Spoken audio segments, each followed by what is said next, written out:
Ah ouais, mais les cours, c'était une torture. Enfin, c'est si nul, si chiant, si lent.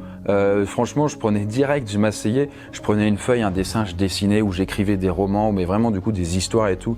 Et à la fin, j'écoutais le cours ou pas. En fait, je notais. Quelqu'un qui a une licence de psycho, ça vaut que dalle. Enfin, je suis désolé du coup, mais il y a pas de valeur, quoi. Il y a vraiment rien.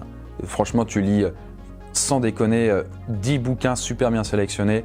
Tu en sais 5 fois plus qu'un mec qui a fait de la psycho, quoi. Et il est plus à même de comprendre la psychologie des gens, quoi. Tout ce qui était de rentrer dans la vie active, moi je le comprenais très bien dans la part des autres, mais moi en fait, je sentais au fond de moi que ça allait pas me détruire, mais vraiment du coup que ça allait me faire perdre beaucoup de temps parce que je voyais pas comment je pourrais avoir assez de temps pour faire des trucs. J'ai abandonné aussi la chaîne YouTube à un moment, du coup, avant de lancer le nouveau format, c'est pas mes anciennes vidéos ça marche pas, c'est pas grave, j'ai trouvé le nouveau format de vidéo, c'est bon, c'est ça le succès. Non, c'est j'arrête, je sais pas ce que je vais faire, mais je vais trouver un truc, vous verrez. Au revoir. Du coup, c'était déprimant. Bienvenue dans le tout premier épisode des Rebelles Intelligents. Dans ce nouveau podcast, je partirai à la rencontre des iconoclastes, des rebelles, des personnes qui créent l'aventure de leur vie, ceux qui sortent des sentiers battus pour tracer leur propre chemin. Je les interviewerai pour comprendre comment ils ont vécu leur passage dans le système scolaire. Vous verrez qu'en général, ça sera soit mal, soit comme un neutrino. S'ils se sont toujours sentis différents et comment ils ont cultivé cette différence, comment ils ont réussi à écouter la petite voix qui était en eux et qui leur criait qu'il y avait autre chose dans la vie que passe le plus grand diplôme que tu peux, puis fais du métro, boulot, dodo pendant 40 ans avant peut-être de commencer à profiter de la vie quand tes plus belles années seront derrière toi. Et au final, comment tirer votre épingle du jeu en tant que rebelle intelligent pour créer la vie que vous méritez et vous épanouir dans un projet qui vous transforme, vous passionne et crée de la valeur. Nous commençons par un YouTuber un peu particulier qui a aujourd'hui une chaîne de plus de 2,8 millions d'abonnés et qui est à la tête d'une Kundar, une entreprise florissante de 10 salariés. Alors il est un peu particulier parce que contrairement à de nombreux YouTubeurs célèbres, il a toujours privilégié l'éducation par rapport au divertissement. Et il a aussi documenté de manière très transparente ses ambitions et les coulisses de ses projets sans jamais cacher sa vision entrepreneuriale. Chers rebelles intelligents, partons à la rencontre de Chris Comte, alias Poisson Fécond, générique. Ils sont ceux qui explorent des mondes inconnus. Elles sont celles qui découvrent des chemins méconnus. Ils refusent de vivre une vie futile et ils rejettent les diplômes inutiles. Ils se disent pourquoi pas tenter l'entrepreneuriat. Créer une pensée différente pour mener une vie attrayante. En se créant leur propre aventure, ils laissent leur signature. Intelligents et diligents, on les nomme rebelles intelligents. À tous ces iconoclastes, bienvenue dans votre podcast. Bon Chris, salut. Salut Olivier. Là on se fait une poignée de main qui est compatible Covid. Covid et viril friendly, quoi, en fait. Voilà, c'est la poignée de main cybernétique, steampunk. Ouais, j'ai mis, c'est marqué, j'ai mis à peu près 5 heures pour faire cette bestiole. Et c'est génial, quoi. C'est les exosquelettes du futur, quoi. En bois, voilà. Et donc, écoute, j'ai le plaisir de t'accueillir dans cette première interview de mon nouveau podcast Les Rebelles Intelligents. Donc aujourd'hui, tu es youtubeur, créateur de jeux vidéo, entrepreneur, tu as une entreprise de 10 salariés. On est d'ailleurs dans tes locaux ici au Kundar à Lyon. Tout à fait. Et ma première question, c'est est-ce que tu as le sentiment d'avoir une vie assez atypique par rapport à la moyenne des gens ? De toute façon, quand tu es youtubeur, tu as une vie atypique de manière générale, donc oui. Et moi, est-ce que j'ai une vie plus atypique que la moyenne? Ouais, c'est difficile à dire parce que d'une certaine façon, en fait, du coup, le youtubeur est atypique, comme je t'ai dit, mais en même temps, comme je suis beaucoup plus versé vers le côté entrepreneur, et du coup, en gros, j'ai mixé les deux, mais on en reparlera peut-être, je sais pas, en fait, du coup, quand tu es entrepreneur, tu as des salariés, c'est pas si atypique que ça. Il y a peu d'entrepreneurs et de patrons en France, de manière générale, mais oui, atypique. Ouais, c'est ça. Est-ce que du coup, dans les youtubeurs, t'es pas un petit peu atypique chez les youtubeurs ? Oui, alors oui, c'est vrai. Donc t'es un petit peu un atypique parmi les atypiques. Oh, ça c'est bien, quoi. Ouais. Et cette vie d'atypique parmi les atypiques, est-ce que tu la kiffes ? Oui. Après, c'est pas comme si j'avais choisi, en fait. Du coup, c'est déjà dans mon ADN. Et déjà, quand j'étais à l'école, j'étais bizarre, quoi. Ça pouvait m'arriver de m'enfermer dans les toilettes, par exemple, parce que je voulais méditer. C'est vrai ? Ouais, moi, je l'ai pas fait souvent parce que ça marchait pas très bien. Et puis, il y avait des odeurs, quoi. Bref, c'est le temps des midis, je pouvais aller dans les cimetières parce que j'aimais bien la quiétude et tout. C'était pas. T'allais dans les cimetières ? Bon, en fait, c'était un parc, quoi. Bon, par définition, s'il n'y avait pas de parc, j'allais dans le cimetière, quoi. Bon, au bout d'un moment, fallait que du coup, je puisse me ressourcer se ressourcer auprès des morts, c'est quand même un phénomène. Mais bon, non, mais après, j'ai toujours été atypique et j'avais des surnoms un peu improbables à l'école, l'extraterrestre, l'ovni, tout ça. Bon, et puis voilà, bah, finalement, ça se retranscrit aussi aujourd'hui. Et est-ce que tu as souffert de ce statut un peu différent des autres à l'époque ? Non, pas tant que ça, non. Parce que du coup, je le recherchais aussi. J'avais vraiment besoin de ça, en fait. Je me souviens, bon, si on reparle juste de l'école, vraiment, le fait d'être, par exemple, dans un groupe avec genre une dizaine de personnes, mais quel ennui, quoi. Où du coup, on parle de quoi et tout, bon, y a rien, les filles, toi, tes notes, je m'en bats les steaks, allez, je vais aller dans le cimetière. non, mais en gros, du coup, ça me saoulait, en fait, du coup, de côtoyer les gens un peu plus basiques ou classiques, enfin, du coup, plus dans la norme. Et comme, du coup, j'étais un peu zerbi, c'est vrai que, du coup, j'aimais bien un peu m'exclure par défaut, en fait, des groupes, quoi. Non, mais c'est intéressant, parce que finalement, la définition classique de l'introverti, c'est la personne qui recharge ses batteries quand elle est seule, Ouais. et qui peut apprécier le contact des autres, mais qui trouve ça assez épuisant, finalement. C'est ça. Ouais. Mais alors là, c'était d'autant plus épuisant que c'était en fait inintéressant. Bah, après, quand t'es élève, en fait, t'as rien à dire, en fait. C'est pour ça, en fait, je côtoyais plus les adultes que les enfants quand j'étais enfant moi-même. Et du coup, t'as pas été victime, je sais pas, ils ont pas fait de toi un souffre-douleur ou... Non. Bah, faites pas attention, j'ai des chatons qui jouent. Non, j'étais vraiment pas souffre-douleur. Du coup, j'étais vraiment, du coup, je me souviens dans une expérience avec des rats, en fait, du coup, on pouvait qualifier 4 types de personnalités. Il y avait le rat qui, il y avait les rats du coup qui étaient dominateurs, il y avait les dominés, il y avait le souffre-douleur, et puis il y avait le solitaire. Et moi, j'étais typiquement le solitaire, c'est-à-dire je m'en bats les couilles. Enfin, du coup, j'étais emmerdé par personne, j'emmerdais personne, et je faisais ma life, quoi. Tu faisais ta vie. Ouais. Et est-ce que tu en as profité pour faire des créations artistiques? Parce qu'on peut voir... Ouais, bah oui, évidemment, ça pop pas d'un coup comme ça en claquant des doigts. Du coup, j'ai toujours été ultra porté vers la créativité. Et puis voilà. Par exemple, ça, quand j'étais élève, il y avait je testais des trucs un peu improbables et j'avais des chaussures avec des roues sur la semelle. Et du coup, en fait, je me mettais dans une position un peu comme... En gros, ça c'est les pieds, je me mets comme ça et je roulais. Mais en vrai, du coup, c'était pas très stable. Donc, c'était des patins roulettes? C'était pas des patins roulettes. Vraiment, du coup, là, vous voyez, là, c'est mes super chaussons. Et là, du coup, on voit, en fait, la roue était ici. Mais là, en fait, si je m'appuyais sur ça, en fait, je pouvais marcher. Du coup, je marchais un peu comme une je sais pas, une fille qui fait de la danse classique.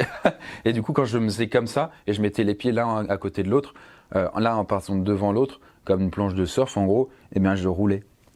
Waouh, je roulais, mais tu faisais ça à parfois l'école? je faisais des vols planés. Ouais, les gens ils regardaient, ils faisaient waouh. Donc t'assumais complètement. Parfois je faisais des vols planés, mais je m'éclatais la gueule par terre devant 200 personnes. Je fais ça va. Allez, je vais aller me rincer le sang. Ouais. Et parfois, du coup, je sais pas, je me souviens aussi, tu vois, j'avais créé un truc à la cuisse. Une cuissarde, je sais pas comment je l'ai appelée, et du coup j'avais mis mes affaires scolaires dedans, à ma cuisse. Du coup les gens ils me disaient mais t'as pas de sac? Ben tout est là. Bon, il y avait des trucs zarbis comme ça, mais il y a toujours eu des trucs un peu bizarres en fait si je creuse. Donc t'as toujours assumé ton excentricité finalement, ta manière d'être... Ça m'amusait aussi du coup d'une certaine façon. Ah. Et du coup, tu te retrouvais quand même dans un environnement qui est assez formaté, l'école où tout le monde suit la même leçon, avec le maître qui est en position d'autorité, la sonnette qui sonne les cours un peu comme à l'usine. Comment tu as ressenti ça? Comment tu t'es... Ça me saoulait, du coup j'étais pas du genre à sécher comme un fou, mais par contre c'est vrai que j'arrivais souvent en retard. Après de base c'est un peu dans ma nature aussi, mais j'arrivais en retard et... Ouais, je me souviens parfois le soir pendant les heures en fait, tu vois, par exemple les heures de trous, des trucs comme ça. Quand j'étais au lycée, je m'étais mis à explorer, je faisais de l'urbex en fait dans mon lycée. Qu'est-ce que c'est l'urbex? Alors l'urbex c'est l'exploration urbaine, du coup tu visites des lieux abandonnés, typiquement des usines désaffectées, des hôpitaux, ce genre de choses. C'est très très intéressant du coup, et du coup c'est un pan de vidéos YouTube qui existe sur le sujet. Et moi, je le faisais pour ma propre école. Du coup, j'allais dans les cuisines, les grandes cuisines, et je me baladais. C'était un peu comme une mission d'infiltration. le gars, il faut vraiment être bizarre et introverti pour faire ça. Mais moi, je trouvais ça énorme. Il faisait sombre, il faisait nuit. Du coup, c'était un peu l'hiver. Et t'avançais comme ça. C'était le silence. T'entendais parfois des pas au loin. Et du coup, tu t'infiltrais. En fait, j'essayais de voir jusqu'où je pouvais aller. Un peu comme Harry Potter qui ouvrirait en fait les portes en fait d'un placard et qui découvrirait un monde différent. Et je m'imaginais tout un tas de mondes qu'il pouvait y avoir derrière. Bon, ça m'empêchait pas de parler à des gens en vrai, mais du coup, c'est ce genre de choses que j'aimais bien. Et puis après, j'ai fait aussi quand j'étais au lycée et à la fac, en parallèle, pour dire à quel point les profs, c'était un peu bon. J'avais créé une formation pour aider les profs à mieux gérer leur classe. Et ils l'avaient pas trop bien accueilli, quoi, parce que du coup, j'étais pas censé avoir la légitimité pour leur dire quoi faire. Alors qu'en vrai, du coup, c'est peut-être vrai, mais dans les cas, en tout cas, moi, j'avais observé mes profs, je voyais ce qui marchait, ce qui marchait pas. Et du coup, j'en avais déduit des règles qu'ils pouvaient appliquer et qui fait que du coup, ils auraient eu une meilleure autorité et ils auraient pas eu, tu vois, par exemple, 30 élèves qui étaient en train de parler et eux, ils essayaient de faire court. S'il vous plaît, vous pouvez arrêter de parler, j'essaye de parler. C'était nul. La plupart de mes profs, en fait, ils n'arrivaient pas à gérer leur classe.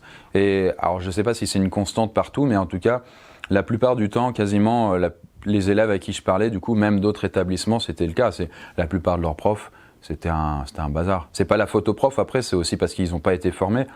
Mais bon, voilà. Et du coup, le fait que tu sois un petit peu en retrait, ça te permettait de mieux analyser aussi la structure des choses autour de toi, non ? Ouais, comme j'étais toujours, ultra cérébral, quoi. C'est-à-dire, j'analysais les profs, comment ils faisaient leurs cours et tout, d'où le fait que j'arrivais après à créer une sorte de formation alors que j'étais élève. Mais j'aimais bien observer les choses, les autres élèves dans la cour. Bon, je le faisais pas tout le temps, tu vois, mais ça m'arrivait effectivement de faire des choses que personne, je crois, ne faisait vraiment, parce que ça demandait une sorte de méta-analyse en fait sur son propre comportement d'élève et ce genre de choses. Et est-ce que c'est quelque chose qui t'a porté ? Parce que j'imagine que tu t'ennuyais, comme tu disais, tu t'ennuyais fortement. Qu'est-ce qui a fait que tu es resté dans le système scolaire au final ? C'est parce que j'avais pas le choix, quoi, en fait. Surtout. Ah ouais, mais les cours, c'était une torture. Enfin, c'est si nul, si chiant, si lent. Franchement, je prenais direct, je m'asseyais, je prenais une feuille, un dessin, je dessinais ou j'écrivais des romans, mais vraiment, du coup, des histoires et tout.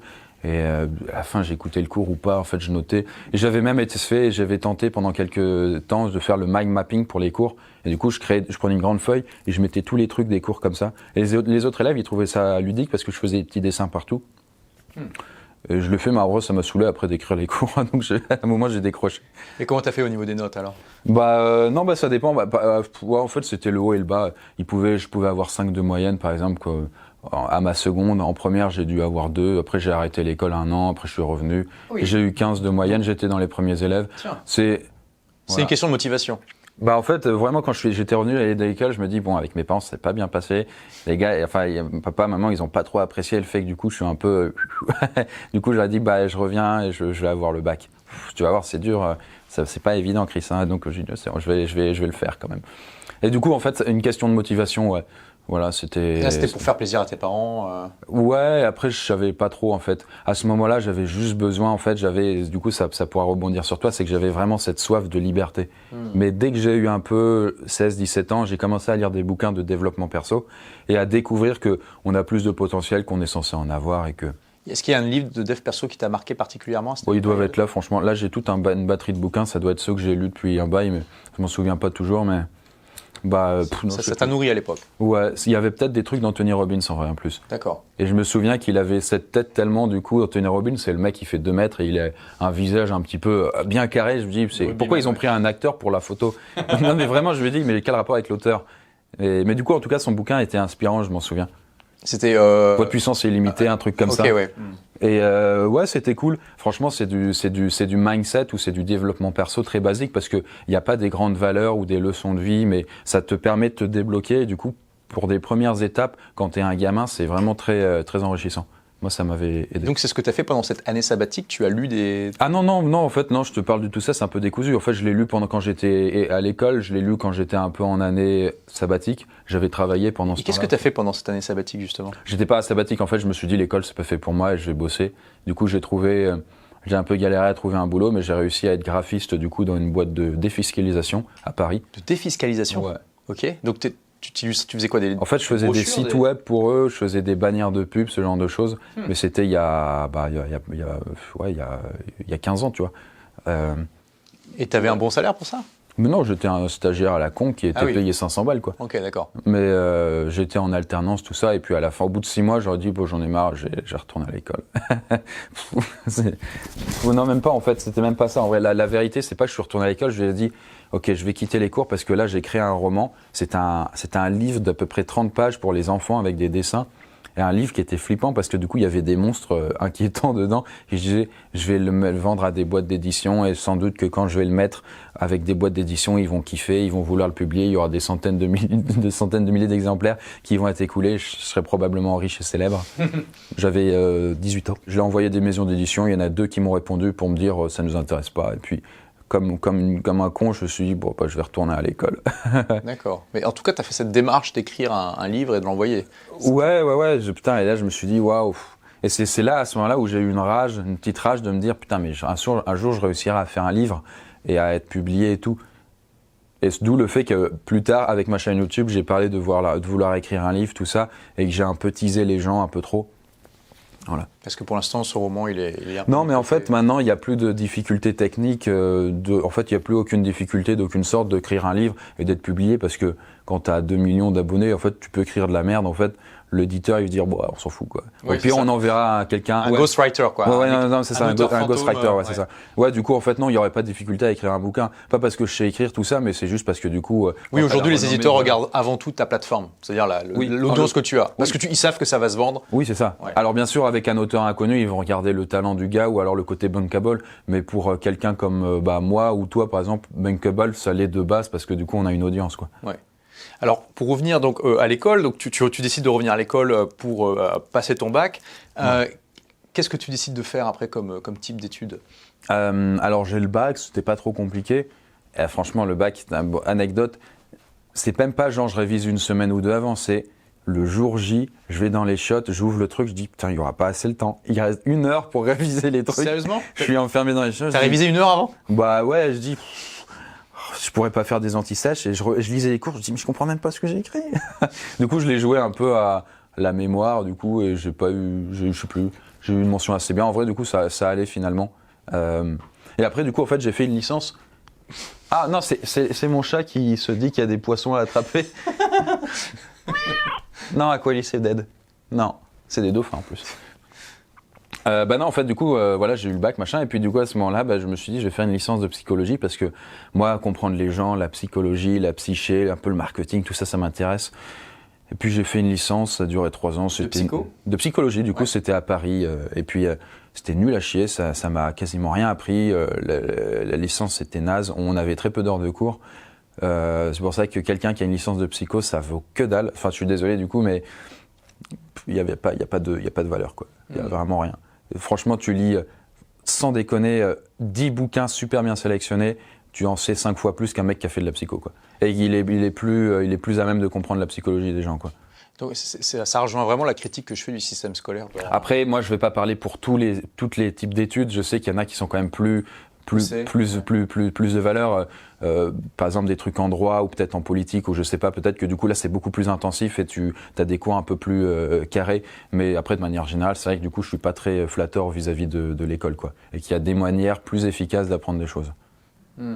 Bah d'ailleurs, c'est ce que dit Elon Musk, hein. Il dit finalement les études c'est juste une manière parmi d'autres de télécharger de l'information dans son cerveau. Ouais, et après, il dit probablement pas la plus efficace. Ouais, c'est ça. Et je sais plus si justement c'était dans ton bouquin, tout le monde n'a pas la chance d'avoir raté ses études, mais c'était justement, on parlait de l'école avant, genre dans les années 1800, 1700, où du coup c'était les élèves qui apprenaient aux autres élèves. C'était un type d'école effectivement qui s'appelait l'école communale. Ouais, c'était dans ton bouquin. Oui, exactement. Ouais, bah c'est ça. Ouais, tout à fait. Et du coup, ouais, j'avais découvert ça et j'ai trouvé oui, c'est un format différent où le prof repérait les meilleurs élèves dans certaines matières et ces élèves-là allaient donner cours aux autres élèves. Ouais, bah ça c'est génial. C'était beaucoup plus interactif, mais en fait ça plaisait pas du tout à l'Église à l'époque. En 1815, il y a l'Église catholique qui a dit que c'était un scandale parce qu'en fait ça enseignait aux élèves à être autonomes. Ils se disaient en fait ça crée une république dans chaque classe, alors que justement c'était le retour de la monarchie à ce moment-là. Et pour l'Église c'était ça sapait aussi son autorité. Et donc en fait ils ont coupé les vivres de ces écoles-là et ils sont revenus à l'enseignement classique.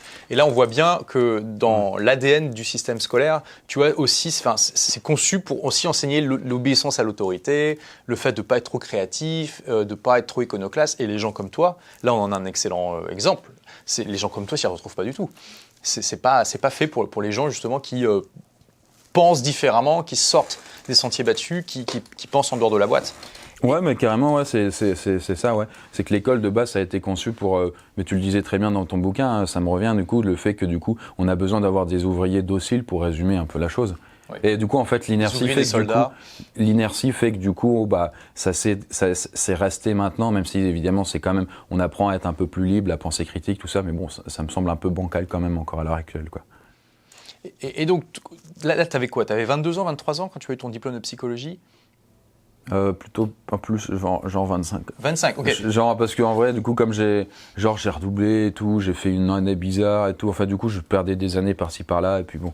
Mais du coup, j'étais un peu âgé quand même pour avoir une licence. Donc 25 ans, tu as ta licence de psychologie et tu te rends compte que... Ou 24, mais enfin, oui, c'est dans ces eaux-là. Voilà, et tu te rends compte que ça vaut pas grand-chose. Ah, ça vaut rien du tout, hein, vraiment. Et que quelque part, tu as perdu du temps. Oui et non, bah oui, après, oui, d'une certaine façon, oui. Mais alors, qu'est-ce que tu décides à ce moment-là? Je me suis dit, mes parents me disent, waouh, t'as une licence, c'est incroyable. Je dis, ouais, bah je vais essayer de trouver un boulot et puis voilà. Mais en même temps, à côté, je crois que je devais avoir lancé ma chaîne YouTube depuis peut-être 1 an ou 2. Mais je faisais vraiment des vidéos tous les 3-4 mois et puis c'était pas très intéressant. Du coup, ça avait pas grand intérêt. J'y voyais pas vraiment de futur là-dedans. Surtout qu'il y avait pas de monétisation à l'époque, donc de toute façon, tu pouvais pas en vivre. La transparence, c'est très important pour moi. Par exemple, avec mes vidéos, en tant que poisson fécond, j'ai actuellement un peu moins de 1400 abonnés, il me semble. Je touche 0 € par mois. Niet, nada, rien du tout. Et il me reste moins de 100 € sur mon compte en banque. Je ne touche pas 1 centime de mes vidéos en tant que poisson fécond, puisque pour la petite histoire, en fait, pour gagner de l'argent sur ces vidéos, il faut autoriser YouTube à afficher des publicités dans ces vidéos. Et moi, je refuse. J'ai cette licence et puis à ce moment-là, je me dis, bah, je sais pas, je vais être... En fait, les deux choix qui étaient chiants, c'était soit faire un master de psychologie pour être psychologue, mais là, par contre, c'était plus 10-15 heures de cours par semaine, mais c'était dans les 30-40. Et du coup, ça allait me gaver un peu. Surtout que j'avais peut-être pas envie d'être psychologue après. Soit du coup être prof des écoles, parce que j'aimais enseigner aussi. Tu peux être prof des écoles avec une licence en psychologie? Alors, pas tout à fait exactement. Il faut que tu passes par l'IUFM, ou du coup une formation de 2 ans où on t'apprend à être prof. Alors, pas tous les éléments, parce qu'apparemment les profs, ils savaient pas gérer leur classe. Mais en tout cas, on t'apprend les bases de machin, comment enseigner et transmettre les trucs. 2 ans un peu comme ça. Et après, du coup, tu peux être prof. Donc. Et c'était les 2 voies, du coup, qui demandaient du temps. J'ai fait ni l'une ni l'autre. J'ai fait la 3e voie, qui était pas bonne, c'était du coup que je bossais du coup en tant qu'animateur du coup dans les centres de loisirs et tout, pour pas avoir beaucoup d'heures et pour pouvoir travailler sur des projets en parallèle. Parce que vraiment à ce moment-là, en fait, je voyais l'horloge, mais ça vraiment c'était une période douloureuse. Je voyais l'horloge passer et je me dis plus le temps passe, plus je vais avoir une pression sociale, notamment de mes parents, de trouver un boulot.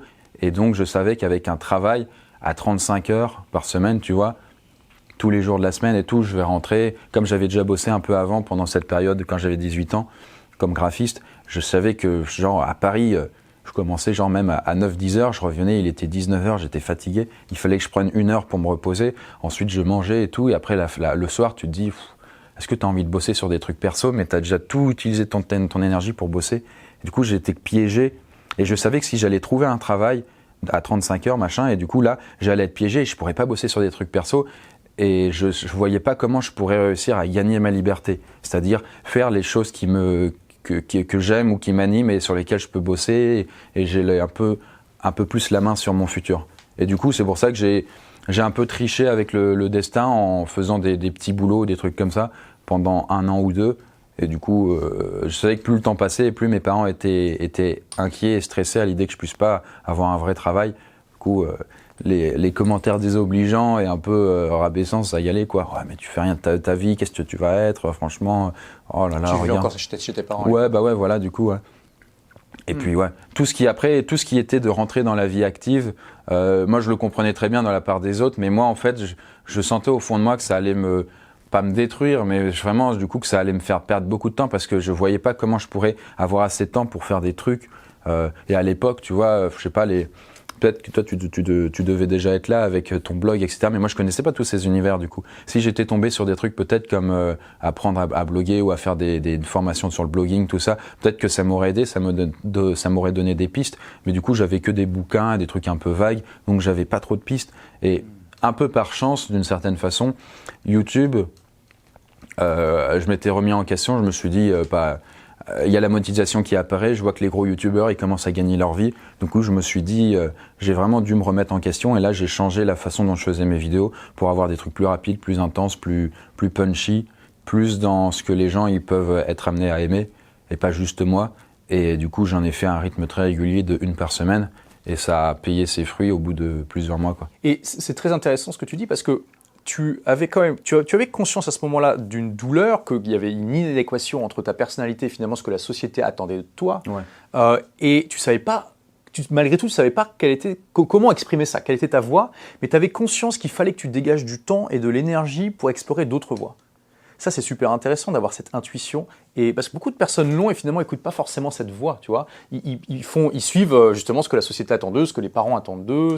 Voilà, bon, j'ai eu mon diplôme, maintenant il faut que je trouve un boulot qui est en adéquation, etc., etc. Et toi, tu avais quand même tu comprenais qu'il y avait un problème, quoi. Que si tu allais continuer comme ça, tu allais te dessécher finalement. Ah, mais moi, c'était vraiment, je le ressentais au fond, tu vois, mais vraiment du coup comme un truc stressant ou comme si du coup tu allais avoir un examen dans pas longtemps et que tu sais que t'as pas encore les armes pour réviser ou alors tu dois passer un truc, mais du coup t'as pas les outils pour pouvoir le franchir et tu dis le temps passe et plus je me rapproche en fait du mur d'une certaine façon et plus je vais être obligé de me conformer au monde et ouais, du coup c'était compliqué, il y avait plein d'idées qui me passaient par la tête, c'était délicat, ouais. Et donc, tu dis que ça a pris plusieurs mois avant que ça fonctionne sur YouTube. Ouais, mais en gros, ça a pris, pour résumer, une bonne année. En fait, au moment où j'ai arrêté mes vidéos, je me suis dit, c'était dur, hein, parce que les vidéos sont encore là, c'est les EDK, du coup, les vidéos où je parle un peu de mon parcours. Les tout premiers EDK, on les épopées du Parce Kundar. que les EDK, c'est ça, tu partages vraiment les coulisses. Ouais, c'est ça. C'était un peu les coulisses. Avant, c'était pas de la société, mais à ce moment-là, première vidéo, je disais, alors que ma chaîne, elle avait aucun intérêt et j'avais 1000 abonnés et je disais, vous verrez, du coup, fallait en même temps que je me le parie à moi-même. Je dis, un jour, du coup, j'aurai une entreprise, j'aurai plein de salariés, je ferai pas de la thune pour résumer, mais en gros, du coup, j'aurai plus de problèmes et j'aurai réussi pour résumer un peu grossièrement. Après, on peut réussir de plein de façons, mais du coup, en gros, je m'étais un peu promis ça. Je pense que ça pourrait intéresser une petite quantité de personnes de suivre l'évolution d'une entreprise, sa création et comment la faire prospérer. En l'occurrence le Kundar. Pour les questions techniques liées à l'épopée, je pense partir sur un format de vidéo assez court, c'est-à-dire entre 5 et 10 minutes, et poster un acte, c'est-à-dire une vidéo à peu près 1 à 2 fois par mois. Et puis, bien plus tard, du coup, ça s'est confirmé, et ça se confirme aujourd'hui, mais du coup, ouais, c'était un peu galère, et donc grosse période de remise en question où je dois arrêter les vidéos qui marchent pas, donc où je dois faire le principe de pivoter, mais vraiment arrêter. Pivoter, c'est se dire, voilà, le modèle que j'ai testé jusqu'à présent ne fonctionne pas, je crois quand même au projet, mais il faut que je trouve une autre manière de le faire réussir. Soit on persiste, soit on pivote, et moi, du coup, jusqu'ici, je persistais mal. Du coup, je me suis dit, faut arrêter. Et du coup, je me suis mis à changer d'orientation et à faire d'autres types de vidéos. Mais c'était pas sûr que ça allait marcher non plus, hein. J'aurais pu encore galérer pendant des lustres et peut-être ne jamais réussir. Il y a toujours une part d'inconnu. Mais après, c'est pas grave. Plus on réfléchit et plus on réduit cette part d'inconnu. Et j'ai eu un concours de circonstances qui a fait aussi que du coup, ça a pu fonctionner. Mais après, en vrai, je me dis, même si ça aurait pas marché avec YouTube et qu'à 30 balais, là, j'étais encore à chercher ce qui pouvait me faire réussir, je serais encore à chercher et puis tant pis. Je sais pas comment ça aurait été ma vie du coup si j'avais pas trouvé là, mais je sais que ça m'aurait sans doute que je serais assez malheureux à l'heure actuelle si j'avais pas réussi à avoir assez de thunes pour être libre et avoir des salariés avec qui je peux faire des projets. Mais je pense au fond de moi que j'aurais réussi autrement si c'était pas YouTube. J'aurais peut-être trouvé, encore une fois, peut-être je serais tombé sur des formations comme tu proposes, j'aurais peut-être fait un blog à succès ou peut-être autre chose. Peut-être j'aurais galéré plus et tout, mais je sais pas, je me dis que j'aurais pu trouver une voie et réussir en fait si je me donnais un peu les moyens. Et tu as mis combien de temps entre la création de ta chaîne YouTube et le moment où tu as commencé à pouvoir en vivre ? 15 ans. Non. La chaîne, elle a presque 10 ans. J'ai mis 2-3 ans. Mais c'est pas genre petit à petit le succès vient. Non, le succès ne viendra jamais si je reste sur un type de vidéo et à ce moment-là, je change de formule, je fais un nouveau type de vidéo et là, j'ai senti une croissance que j'avais jamais eue. Et c'était très lent, hein. J'ai gagné des dizaines d'abonnés tous les mois et après quelques centaines, quelques milliers, à un moment ça a explosé, j'ai gagné 50 000 d'un coup. Ensuite encore 50 000 et poc. Et là après rapidement en fait j'ai pu dégager ce qui ressemblait à un SMIC quoi. Et Donc pendant cette période de 2-3 ans, avant que, que ça commence à bien fonctionner, est-ce que tu as eu des moments où tu as failli abandonner? Ouais. Les remises en question, il y en avait plein, quoi. Et bah, du coup, j'ai abandonné aussi la chaîne YouTube à un moment. Du coup, avant de lancer le nouveau format, c'est pas mes anciennes vidéos, ça marche pas, c'est pas grave. J'ai trouvé le nouveau format de vidéo, c'est bon, c'est ça le succès. Non, c'est j'arrête. Je sais pas ce que je vais faire, mais je vais trouver un truc, vous verrez. Au revoir. Du coup, c'était déprimant. Et du coup, pendant plusieurs mois, je fais rien. Il y a rien sur la chaîne. Après, il y a si peu d'abonnés qu'en vrai, on s'en fout que je fasse pas ou c'est pas grave. Et au bout de quelques mois, je lance une vidéo. Ça marche pas. C'est la nouvelle formule. Je fais. Après des mois en plus. Après des mois de gestation, genre une vidéo, c'est 5 trucs à savoir sur la force de gravité. Elle est invisible, impalpable et immanente. Qui est-elle, à votre avis? Si vous n'êtes pas trop con, vous aurez deviné la gravitation. Mais êtes-vous bien sûr de savoir qu'est-ce que c'est? On va tester ça tout de suite sur 7 trucs à savoir sur la force de gravité. J'aimais bien la gravité. Ça marche pas du tout, quoi. C'est comme l'ancienne vidéo et je me dis, putain. Et à un moment, en même temps, à côté, il y a un truc qui me rendait fou. C'est que je me dis, est-ce que c'est parce que peut-être finalement c'est compliqué et tout? Bah non, parce qu'il y a des mecs qui ont commencé en même temps que moi, voire après moi, et les gars, ils avaient déjà 100 000, 200 000 abonnés. Moi, j'en avais 2000, je me dis, ils vont pas réussir plus que moi, les gars. Hein. Du coup, j'ai regardé pourquoi eux, ils marchaient et tout. Bon, alors généralement, ils étaient dans l'humour. Moi, je me suis challengé, c'était pas de l'humour, c'était le côté éducatif. Éducatif-humour, hein, quand même. Un peu un mix des deux. Du coup, je dis, les gars, attendez, putain, fait chier, les gens, ils sont pas non plus tous teubés. À un moment, ils veulent apprendre des choses. Donc, je me suis dit, pourquoi ça marchait pas? Vraiment, je me suis mis une claque dans le sens où j'ai admis que j'avais fait de la merde et que j'étais pas bon, mais que c'était pas irréversible. Et du coup, j'ai vraiment, j'ai cherché, en fait, tous les éléments qui fait que c'était peut-être pas bon dans mes anciennes vidéos. J'ai essayé de changer le maximum de choses que je trouvais intéressantes et ça a fait ce qu'on appelle les trucs à la crise, voilà. Et du coup, ça a été le format qui m'a propulsé. Et ça, du coup, j'ai travaillé, je faisais une vidéo par semaine, à rythme très régulier, jusqu'à ce que ça prenne. Et ça a pris, du coup, comme je t'ai dit, là, au bout de 6 mois à peu près. Donc, pour résumer, tu as toujours eu en toi cette différence, finalement. Il y avait une vraie inadéquation entre ta personnalité et ce que la société attendait de toi. Et tu as pris ça comme une force et une motivation pour explorer d'autres chemins. Tu ne savais pas du tout où ça allait mener, mais tu avais quand même cette stratégie de ne pas t'enfoncer dans la normalité et de mettre la normalité le plus possible de côté pour avoir le temps d'explorer ce qui te faisait envie. Ouais, à l'époque où je galérais, où j'étais élève, étudiant, / chômeur, ouais. Étudiant / chômeur. Ouais, c'est ça. Ouais. Et puis voilà, et après tu as trouvé quelque chose où tu t'es dit ça peut marcher, mais ça s'est pas fait en un jour, hein. Tu as eu beaucoup d'échecs et tu as toujours persévéré. Et qu'est-ce qui a fait que tu as continué comme ça plutôt que de laisser tomber? Pour la chaîne YouTube, tu veux dire? Ouais. Tu saurais le décrire ou? Je t'ai dit, en fait, du coup, je voyais d'autres qui pouvaient réussir, notamment, et ça t'agace de voir. Moi, en tout cas, tu t'es dit pourquoi pas moi? Ouais, mais je me suis dit, ouais, attendez, les gars, je peux faire des trucs mieux qu'eux, ou aussi bien, c'est juste que j'ai mal fait les choses jusqu'ici, et voilà. En plus, YouTube, c'était au tout début, quoi, donc c'était facile, quoi. Enfin, avec le recul, tu vois. C'était vers 2014, hein, ça? Ouais, un truc comme ça, je pense, ouais. Vraiment, c'était. Quand tu compares à aujourd'hui, en fait, tu faisais un truc un petit peu différent, et bien.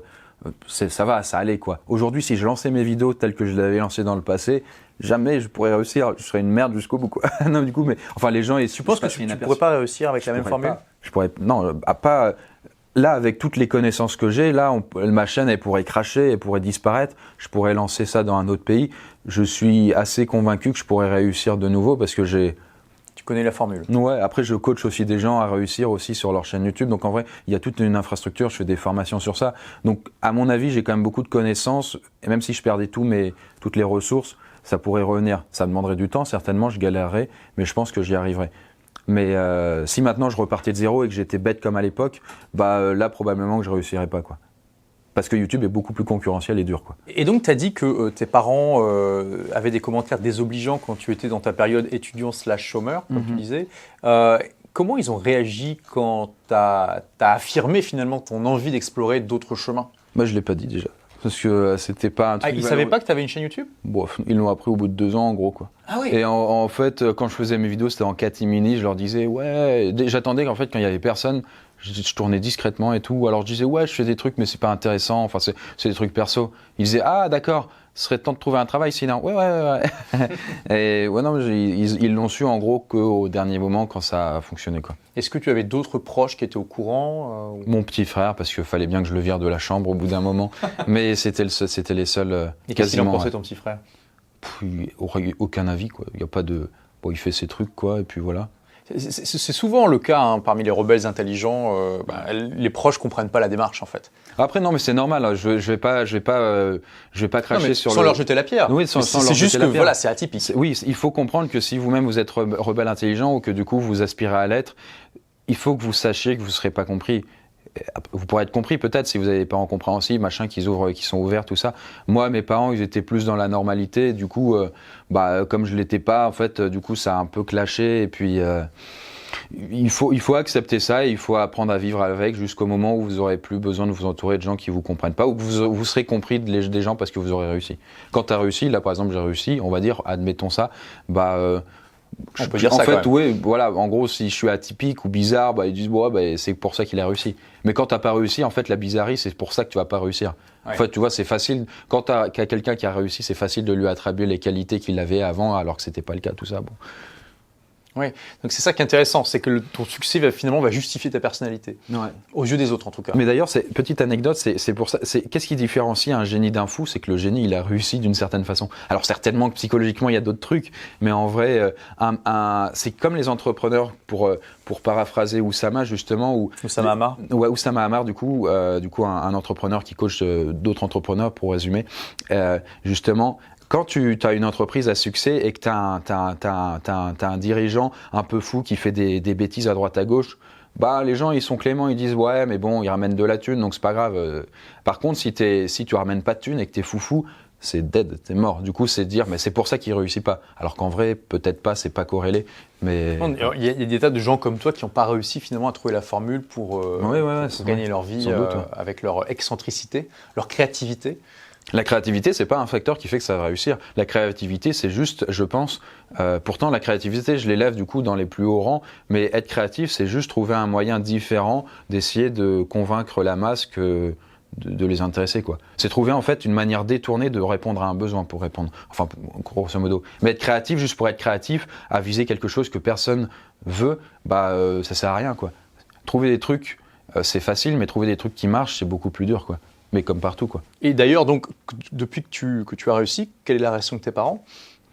Mon père est décédé il y a 1 an et ma mère, elle regarde mes vidéos, elle aime bien, quoi.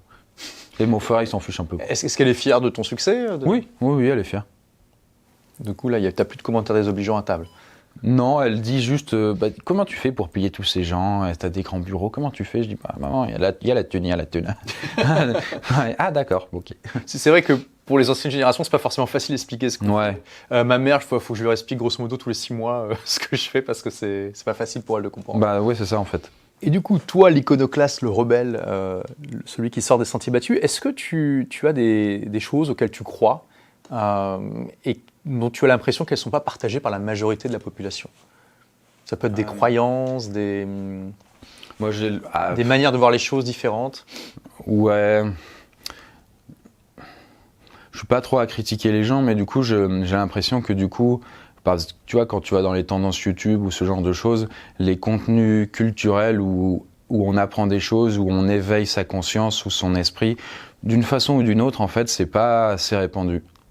Et je trouve que c'est un tort. Alors, évidemment, je prêche pour ma propre paroisse, on va dire, parce que je fais ce contenu. Mais après, moi, c'est quand même grand public, c'est-à-dire qu'on pourra dire ah ouais, mais ça s'adresse que à la masse, parce que ça se veut quand même très accessible, sinon j'aurais pas autant d'abonnés. Mais même qu'importe tout type de contenu, on apprend des choses. Pour résumer, du Arte, quoi. Il y a pas, moi j'adore Arte en vrai, du coup, et il y a plein de trucs ouf. Faut un peu se poser et tout, quoi. Mais il y a, je pense, bref, du coup, pour répondre un peu à ta question, je trouve que d'un point de vue général, l'humanité, ou alors en tout cas peut-être par exemple la population française, la majorité, ils n'ont pas ce désir suffisamment ardent de vouloir s'élever. À tout type du coup et du coup ils sont beaucoup trop, à mon sens en tout cas, à vouloir regarder du contenu divertissant au sens large, mais le divertissement ça t'élève pas, quoi. Enfin, bref, voilà, partagez votre avis en commentaire, mais moi je trouve que le divertissement, ça sert juste un petit peu à recharger ses batteries, mais ce qui t'élève et ce qui te permet de te nourrir, de grandir et de devenir meilleur ou plus intelligent, plus de sagesse et tout, c'est de bouquiner, de regarder des vidéos d'enseignement ou au sens large. Je sais pas si c'est l'école qui a un peu traumatisé les gens de l'enseignement, mais moi, l'école, ça m'a pas traumatisé parce que la notion d'école, c'est magnifique, mais c'est juste le système scolaire qui est nul, quoi. Et en tout cas, moi, je trouve que c'est un gros bémol de la population en général, et je pense que ça trahit aussi, du coup, un niveau d'évolution qui n'est pas si haut que ça, en fait, de notre civilisation. Et que si, par exemple, on se projetait dans des milliers d'années où je sais pas, si on s'était pas autodétruit, bien du coup on irait vers des gens de plus en plus à même du coup d'apprécier des contenus culturels ou pour s'éveiller. Et que si on regarde trop des trucs un petit peu où ça va être des dégustations, des dégustations de bouffe, ou alors des trucs où quelqu'un il va montrer comment il a tuné sa voiture. C'est bien, il peut y avoir tout, mais en vrai du coup si c'est la majorité des contenus, ça montre qu'en fait les gens ils sont pas voilà, je sais pas, ils sont dans une démarche de développement. Ouais, voilà, et que du coup ça donne une idée aussi du niveau d'évolution des gens, à quel stade ils sont, quoi. Et que moi, je sais pas, parfois j'imagine toujours du coup d'autres civilisations extraterrestres dans la galaxie qui peuvent être très évoluées. Et je me dis, s'ils sont très évolués, forcément à un moment ils ont arrêté de regarder des vidéos de kebab où le mec il bouffe, quoi. Enfin, je sais pas, tu vois, même si peut-être ils boufferont leur kebab de l'espace, tu vois. Enfin, je sais pas. Je me dis à un moment il y a dû y avoir un switch dans leur tête et ils ont essayé de continuellement à apprendre, et comme si l'école c'était la vie elle-même, et que faut arrêter qu'imaginer le système scolaire, tu sors de l'école, ouais c'est bon, t'as appris et maintenant tu peux kiffer ta vie et puis t'acheter une voiture et puis une Rolex, enfin ça a aucun sens, quoi. On apprend tout le temps. Et est-ce que on sent que tu vois que ça t'anime, ça, du coup c'est ta mission d'essayer d'apporter ça justement, ce qui manque à la société? Parce que c'est ça aussi qui te distingue de beaucoup de youtubeurs, tu fais pas que du divertissement. T'es vraiment, dans chaque vidéo, tu essaies d'enseigner quelque chose d'intéressant. Le divertissement, c'est pas mon cœur. Le cœur, moi, c'est le fait d'apprendre des choses, et le divertissement, c'est le cheval de Troie pour intéresser la masse. Mais c'est jamais le contraire. On va pas faire du divertissement, et après on apprend des choses comme si à droite à gauche. C'est vraiment le contraire dans le sens où on est là pour vous apprendre un truc, et on va mettre de l'humour, des blagues, des trucs comme ça, ou alors un petit peu de la légèreté, ou alors du coup des musiques, tout ça, pour que du coup le fait d'apprendre des choses puisse être bien placé, et que un peu comme un gâteau qui est un peu amer, mais du coup on met un beau nappage qui donne envie pour que du coup on bouffe plus facilement le gâteau. Même si le gâteau en vrai c'est bon, ce serait plutôt un médoc. Mais un médoc ça voudrait dire que la culture en moi ça c'est pas intéressant. Donc du coup ouais, je sais pas, un gâteau.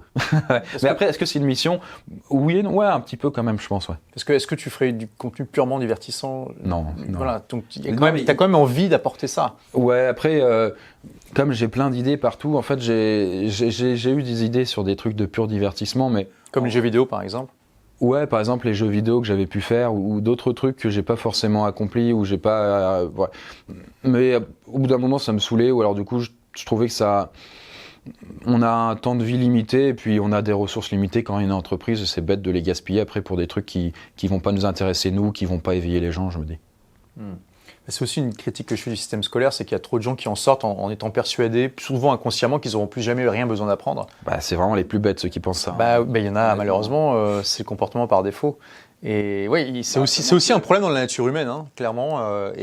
Ouais, après je pense que le système il a quand même un peu bâti les choses. Je pense que dans d'autres trucs, en vrai du coup, en tant qu'être humain, on est ce qu'on est, mais en vrai, si on restructure la société, on pourra avoir d'autres types de comportements qui émergeraient. Tout comme toi, comme tu as beaucoup voyagé, tu vois qu'aux États-Unis, au Japon ou dans d'autres pays, ils pensent pas du tout pareil. Mais pourtant, c'est le même ADN, quoi. Oui, c'est ça qui est très intéressant quand tu sors de ta culture, tu vois tout ce qu'il y a de pas forcément normal, ou en tout cas d'un peu qui est pas si bon. Tu vois aussi les bonnes choses dans ta culture, mais tu vois aussi les trucs qui t'ont un peu formaté depuis l'enfance, alors qu'il y a pas, ça peut être mis en question en fait. Et c'est difficile de voir ça tant que tu sors pas de ta culture. C'est tellement omniprésent partout, tu l'entends partout, c'est dans l'inconscient collectif, et t'en rends compte par toi-même, c'est chaud, c'est chaud. Bah oui, non, je suis d'accord. Quand t'es dans l'aquarium, tu te rends pas compte que t'es en train de boire une eau un peu viciée. C'est une belle image, ouais. Mais ouais, c'est le cas. Quand j'ai quitté, par exemple, mon ancienne vie, où du coup j'ai trouvé un appart, tout ça, je me rendais compte en fait de ma façon de fonctionner d'avant, quand j'étais avec mes parents, tout ça, et du coup de choses qui pouvaient peut-être me limiter. Et donc, ouais, c'est un peu comme quand tu changes de pays, et du coup, tu te rends compte que ton pays, il y avait des trucs qui n'étaient pas si bien, quoi. Donc là, tu viens de partager une croyance que tu as qui est pas partagée par la majorité des gens. Est-ce que tu as des actions ou une action que tu fais et tu as l'impression régulièrement et dont tu as l'impression que c'est assez rare finalement? Des actions à titre personnel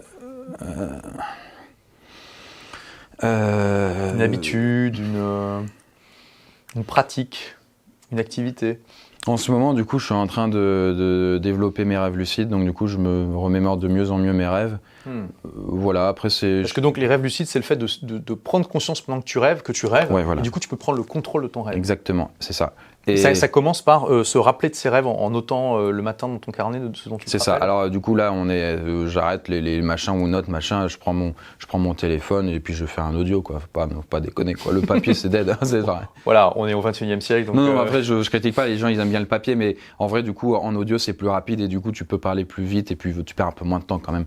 Et voilà, par exemple typiquement les rêves, du coup ça peut être intéressant. Alors les rêves en tant que tels, ça te permet de développer aussi ta mémoire. Du coup après ça t'aboutit à des rêves lucides, et dans les rêves lucides en fait les gens, et ça c'est encore, alors déjà les rêves lucides c'est un truc un peu bizarre, mais il y a des trucs encore plus bizarres dans les rêves lucides, et moi je m'intéresse du coup au noyau le plus caché en fait des rêves lucides, et c'est, je vous en dirai pas plus d'infos là-dessus, mais c'est que dans les rêves lucides, si tu réussis à en faire un, tu peux faire un truc que pas grand monde fait. Déjà des gens qui font des rêves lucides, c'est une minorité. Oui, déjà, les gens qui font des rêves lucides, il n'y en a pas beaucoup et récurrents, mais c'est que quand tu es dans le rêve lucide, c'est d'avoir la volonté de détruire le rêve. Et là, il se passe un truc bizarre. Mais j'en dirai pas plus. Tu l'as déjà fait? Nine, mais j'ai des retours. Nine. Non, je l'ai pas fait, mais du coup, je suis en développement par ça. J'avais essayé de déclencher des rêves lucides et j'ai pas réussi malheureusement. Il faut une bonne hygiène de travail. Ouais, mais ça fait partie de ma to-do list de projets que j'ai envie de faire. Mais j'ai vu des choses, j'en ai déjà eu naturellement quand j'avais 18-19 ans. J'avais vu des gens qui disaient que tu peux faire des trucs de fou, du genre demander à parler au responsable du rêve. Donc là, tu parles à ton inconscient. Tu peux réviser des langues, tu peux pratiquer des trucs. Alors après, il y a beaucoup de gens, c'est normal, hein, tu t'amuses, tu invoques les plus belles femmes du monde et puis alors tu peux kiffer et tu peux voir des trucs incroyables, tu peux voler. Tu peux voler. Évidemment. Moi, je volais beaucoup dans mes rêves lucides naturels. Vraiment, tu peux parler à ton inconscient et découvrir des choses sur toi-même. Mais quand tu as l'intention de détruire ton rêve, il se passe un truc très bizarre, et pour ça, je n'en rentrerai pas plus, mais tu vas sortir du rêve. Mais tu toujours dormir. J'en dirai pas plus. Là, c'est un bon teasing, d'accord. Donc tu feras peut-être une vidéo un jour sur le sujet. Si je réussis. Ok. Mais voilà, parmi les trucs bizarres, après, après je lis des bouquins régulièrement. C'est pas bizarre, mais en vrai, il n'y a pas tant de monde que ça. C'est clair. Et ça, vous pouvez tous faire le test. Demandez autour de vous, est-ce que tu lis des livres pratiques? Et vous verrez que la grande majorité des gens ne le font pas. Je lis peu de romans, mais moi, ça va être du coup sans faire de pub, du coup, c'est typiquement je le montre en fait, du coup, c'est sur Kindle notamment, mais du coup, ça peut être n'importe quelle liseuse. Bon, j'ai une liseuse aussi, mais en vrai, Kindle, c'est comme pratique. Et je lis les bouquins dessus, alors ça m'empêche pas de les acheter en format papier, après s'ils m'ont plu, typiquement Sapiens, ou alors du coup le principe de Lucifer, je te l'avais recommandé, du coup c'est des bouquins incroyables. Je lis quasiment très peu de romans, par contre c'est des bouquins pratiques ou là liés à la psychologie. La psychologie j'adore, mais bref. C'est pas l'école qui m'a donné cette soif-là, mais voilà, en fait, plein de livres en fait qui vraiment, j'ai l'impression de nourrir mon cerveau, et moi c'est l'un des trucs les plus importants. À part enseigner des choses aux gens, c'est de pouvoir me nourrir moi-même. Et c'est ça, j'adore. Ouais. Et est-ce que l'entrepreneuriat, c'est important pour un rebelle intelligent? Est-ce que le rebelle intelligent peut s'épanouir autant sans entrepreneuriat? Je pense, du coup, la notion même d'entrepreneuriat, ça va être corrélé au rebelle intelligent. Parce que quand tu es rebelle et que tu es intelligent, tu comprends que... le salariat, c'est pas la seule voie, et que du coup, pour être rebelle et intelligent, tu peux trouver des versions alternatives, par exemple être freelance, mais après freelance, c'est pas toujours évident aussi, mais c'est peut-être, en gros, le must, c'est de trouver une sorte de hack qui va te permettre de gagner ton argent régulièrement et après de faire tout ce que tu veux. En gros, ce que je souhaitais avoir au début. Maintenant, j'ai assez de thunes pour avoir une dizaine de personnes qui bossent avec moi et tout, mais ça m'a permis de pouvoir dégager encore plus de temps, puisque du coup, je passe assez peu de temps sur mes vidéos maintenant, concrètement, et du coup, c'est des gens qui le font avec moi, et qui le font pour moi, du coup, aussi, concrètement. Voilà. Mais du coup, quand tu es rebelle intelligent, oui, du coup, l'entrepreneuriat, même dans sa forme la plus simple, je pense que c'est quand même Donc, connecté. tu veux dire prestataire, freelance, c'est la forme la plus simple. Franchement, t'échanges ton temps. ouais, au sens large, ça peut être même genre tu as trouvé une idée de site web ou d'appli et tu le fais et du coup tu as trouvé un truc de pouvoir monétiser la chose, peut-être en vendant des trucs à côté ou peut-être en mettant des pubs ou des trucs comme ça, ce qui fait que en demandant assez peu de temps de travail par rapport à quelqu'un qui fait de ses 35 heures pour une entreprise, eh bien lui il fera moins de travail et puis il fera un truc qu'il kiffe et puis en fait du coup il réussira à dégager un revenu passif en gros quoi. Donc, finalement, on pourrait définir entrepreneur par le fait de se lancer dans des projets dans le but d'en vivre et des projets que tu crées toi-même, quoi. Ouais. De se créer sa propre source de revenus. Et donc, on peut faire ça à temps partiel et on n'a pas besoin d'avoir un salaire complet au début. Ça peut déjà être un complément et c'est déjà une très très bonne. Après, évidemment, de toute façon, ton audience va regarder plutôt ce genre de choses, mais après, en réalité, le salariat, ce sera, à mon avis, toujours le domaine, la chose dominante. Et en vrai, c'est bien parce que on peut être salarié et vraiment aimer l'entreprise dans laquelle on est. J'espère que du coup, les salariés avec qui je travaille, ils sont contents d'être là parce qu'on a un cadre épanouissant. Je leur ai mis des horaires libres parce que du coup, ils viennent quand ils veulent, ils mettent leur temps quand ils bossent et tout, ils peuvent travailler à distance et tout. Donc, ils ont une grande part de liberté et c'est ça aussi qu'ils aiment. Mais on peut trouver des entreprises dans lesquelles on aime ce qu'on fait et on peut être libre aussi. Oui, et d'ailleurs, je dis toujours que après, il y a beaucoup de bullshit jobs, voilà, de boulot vraiment sans âme où tu n'as pas l'impression que tu t'épanouis pas. Mais clairement, si tu bosses pour Elon Musk et que tu l'aides à coloniser Mars, il y a moyen d'avoir un emploi extrêmement gratifiant. Oui, mais t'es pas libre par contre, parce que Elon Musk, du coup, si tu fais pas tes 80 heures par semaine, il est pas content. En vrai, voilà, ça, en fait, tu peux te connecter à une mission qui est plus grande que toi, qui Oui, te parle, clairement. effectivement. Mais voilà, effectivement. Quand tu es entrepreneur, au moins, c'est toi qui crée l'aventure, finalement, qui crée la mission. Est-ce que tu pourrais redevenir salarié ? Est-ce que c'est quelque chose que tu ferais de gaieté de cœur ? C'est mort, quoi. Enfin, c'est mort. Bon, franchement, c'est pas possible. Non, mais alors, du coup, déjà, de par le passif que j'ai, en fait, du coup, je pense que j'aurais pas grande difficulté en fait à trouver des moyens de gagner de l'argent ou alors du coup à être prestataire ou à faire des trucs pour des entreprises. Mais admettons que je sois un pur inconnu et que j'ai pas la notoriété que j'ai, etc. Je pourrais être salarié, mais ce serait temporaire, quoi. Ce serait un calvaire. Quelques années, grand maximum, quoi, pour gagner assez de thunes, pour faire autre chose. Mais dans tous les cas, ce serait jamais permanent. Mais finalement, aujourd'hui, tu as développé des compétences qui font que normalement, tu n'auras plus jamais besoin. C'est pour ça, du coup, a priori, que je pense que j'aurais pas besoin. Mais il y a un voilà. réseau aussi. Oui, voilà. Donc finalement, c'est ça, le rebelle intelligent qui explore l'entrepreneuriat, il se développe aussi les compétences pour être autonome. Mm-hmm. Et ne plus jamais devoir être dépendant. Enfin, on est toujours dépendant de quelqu'un. Oui, après, on est l'est. dépendant de ses clients, quelque part. ou de son Oui, audience. bien sûr, je suis pas complètement libre aussi, évidemment. Ouais. Mais on a quand même beaucoup moins de contraintes que la plupart des gens. Mhm. Toi, tu peux te lever à 11h du matin, c'est pas un problème. Ou 15h du matin, enfin voilà, ça dépend. Tu te lèves à 15h du matin en général ? À quelle heure tu te lèves ? À quoi ressemble la journée typique de Chris Rebelle Intelligent ? Du coup, en gros, c'est vrai que du coup, j'ai peut-être réveille plus dans les 10-11 heures, mais parfois, du coup, je bosse jusqu'à 4-5 heures du mat, et puis, ou alors je fais des trucs sur l'ordi, tout ça, et puis je me réveille à midi, 13 heures, et puis... Ça, c'est typique ou ça arrive de temps en temps ? De temps en temps. Typique, non, je pense que ça arrive quand même de temps en temps, parce que le soir, du coup, je suis assez actif, et du coup, mon cerveau, il est beaucoup plus réveillé. Là, t'as vu, on est un peu endormi et tout, c'est dur, quoi. Là, j'ai du mal le matin aussi. Ouais, on est un peu, voilà. Bon, ça dépendra des gens. Mais du coup, moi, comme toi, apparemment, du coup, on est un peu plus, on n'est pas trop matinal. Donc voilà, je me réveille le matin, avant midi, quoi. En tout cas, c'est le matin. Après, ça dépend, en fait, du coup. Mais en gros, généralement, je vais être avec mon équipe, je suis sur l'ordi et du coup, je bosse sur plein de trucs différents. Vraiment. Et finalement, c'est assez peu YouTube en tant que tel. Par exemple, actuellement, il y a une grosse phase sur les recrutements. Je suis en train d'embaucher des nouvelles personnes, donc j'explore des nouvelles façons en fait de recruter. J'utilise ni les CV ni les lettres de motivation et je fais des questionnaires assez loufoques maintenant, mais vraiment loufoques. Loufoques, ouais. Ouais. Donc ça c'est pour le processus de recrutement. Par exemple, oui, mais du coup, en fait, ça varie tout le temps. Parfois, je réfléchis à des projets futurs, ou alors du coup, je vais avancer sur des petits trucs, ou alors des idées de formation, ou plein de trucs en fait différents. Ce qui fait que du coup, je suis très très varié chaque semaine. Alors, comment un rebelle intelligent qui manifestement utilise très peu de choses de ce qu'il a appris dans ses études, alors, tiens, à combien de pourcents t'estimerais de ce que tu utilises, de ce que tu as appris ? Bon, on s'en bat les... Ouais, c'est ça, c'est 0, c'est négatif. Non, mais après aussi, c'est... T'as dû désapprendre des choses. Oui, enfin, c'était pas si difficile en vrai, comme il y avait si peu. Non, mais... Après aussi, c'est pas pour jeter la pierre sur les études, mais en vrai, du coup, plus le temps passe et moins les choses que tu as appris, tu t'en souviens. Même pour mes vidéos, les gens, ils ont trouvé ça intéressant, mais les vidéos qu'ils ont vues il y a 5 ans, ils s'en souviennent peut-être pas parce que c'est pas utile. Mais en vrai, dans l'école, il n'y a pas grand-chose que j'ai retenu et qui m'a servi. Et alors, comment donc quelqu'un comme toi recrute? Est-ce que du coup, le diplôme, c'est un critère important ou pas? Ah, je m'en bats les couilles. Hein. D'accord. Ah, je m'en fous, mais voilà. Parfois, j'ai des discussions avec des gens qui ont des diplômes. Ils disent, oui, mais c'est utile et tout. Bon, oui, alors certainement pour certains types de professions où le diplôme indique que du coup tu peux l'embaucher et tout. Je sais pas, par exemple, quelqu'un qui peut-être qui bosse en droit ou peut-être qui du coup a un truc lié au journalisme ou je sais pas, peut-être des trucs comme ça. Mais dans mon cas à moi, je m'en bats les couilles.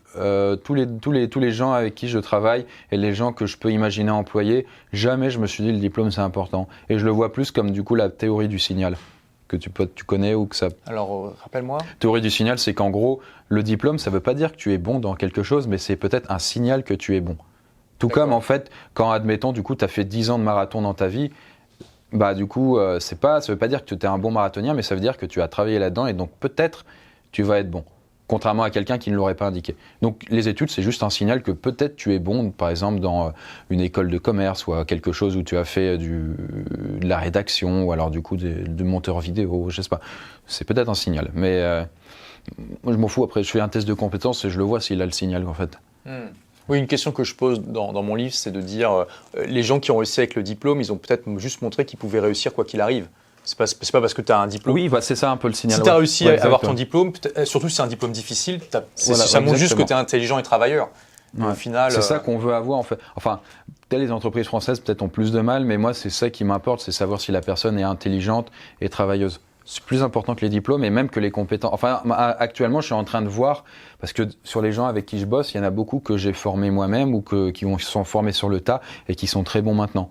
Au début, ils ne sont pas performants et tout, et du coup, il y a une période de latence où il faut que tu les entraînes, un peu comme des apprentis. Mais qu'est-ce que je disais d'ailleurs par rapport à ça? Oui, donc tu disais que tu regardes finalement le diplôme, ça t'apporte peu, voire même pas du tout, et tu regardes donc l'intelligence, la volonté de travail, et tu fais un test de compétences, et tu formes les gens. Mais alors là, c'est encore un peu, comme du coup je teste plein de trucs. Actuellement, du coup, je suis en train de me dire, même les compétences, je vais tester si c'est important. C'est-à-dire qu'en vrai, quelle est la chose la plus importante? Les diplômes, les compétences, ou alors du coup le potentiel. Le potentiel pour moi, ça va être personnalité, intelligence, capacité d'apprentissage pour résumer. Et en vrai, entre les trois, je pense que le mieux c'est le potentiel, ensuite les compétences, et ensuite ce qu'on pourrait appeler les diplômes. Les diplômes, déjà, je m'en suis toujours foutu.